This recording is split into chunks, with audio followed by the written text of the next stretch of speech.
السلام عليكم ورحمة الله وبركاته أعزائي المتابعين. اليوم إن شاء الله فينا جولة تفقدية في غرف الطيور على السطح. طبعا نعطيكم أول شيء البداية اللي هي النباتات الزينة. ما شاء الله شجرة الكالونيا ذكرتها في مقطع سابق، رائحتها جميلة ما شاء الله، كله منور. طبعا كما ذكرت هاي ممكن تنور في السنة 3 مرات، ريحة ذكية. هاي بالنسبة للنباتات.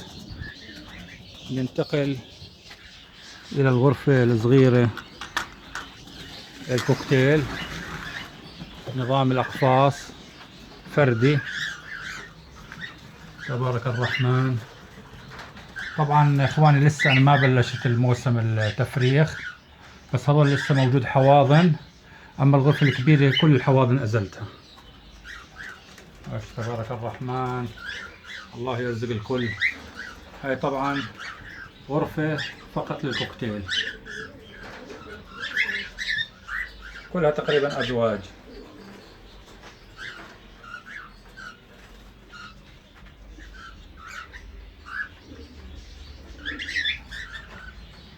هاي غرفة صغيرة يا اخوان، يا دوب يعني تقدر تقولوا مترين ب3 متر، ارتفاع مترين وشوية.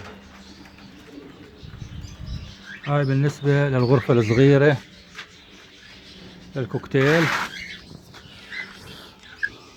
بسم الله. طبعا اخوان هاي الغرفة الكبيرة اللي انا عمرتها بايدي بالكامل من 2 تقريبا. وهاي اخوان استغلت المكان ووضعت محكر حمام او خم حمام بلدي للانتاج.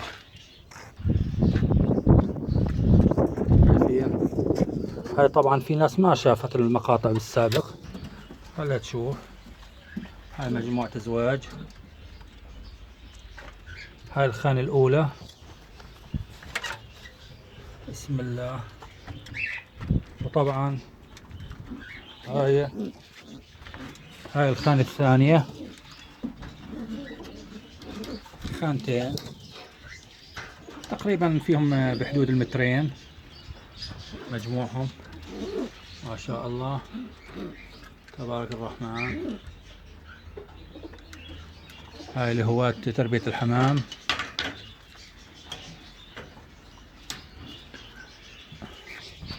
وبننتقل للغرفة الرئيسية، بسم الله. طبعا هاي فيها مشتركة كوكتيل وباجة وروز، قولوا ما شاء الله تبارك الرحمن ما شاء الله.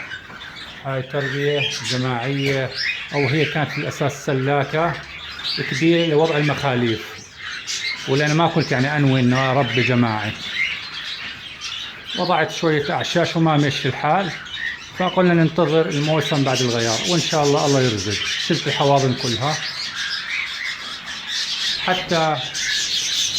حتى الباجي ريحته إذا بتلاحظوا، حاط مجموعات.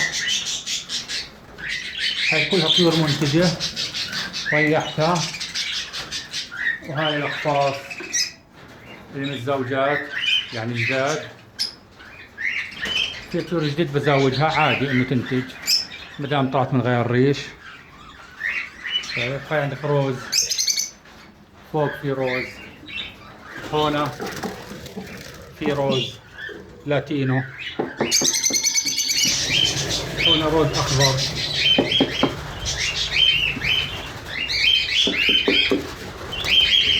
هاي فات في روز اخضر تحت. وهاي الباقي تشكيلة حلوة. الله يرزق الكل. السلام عليكم.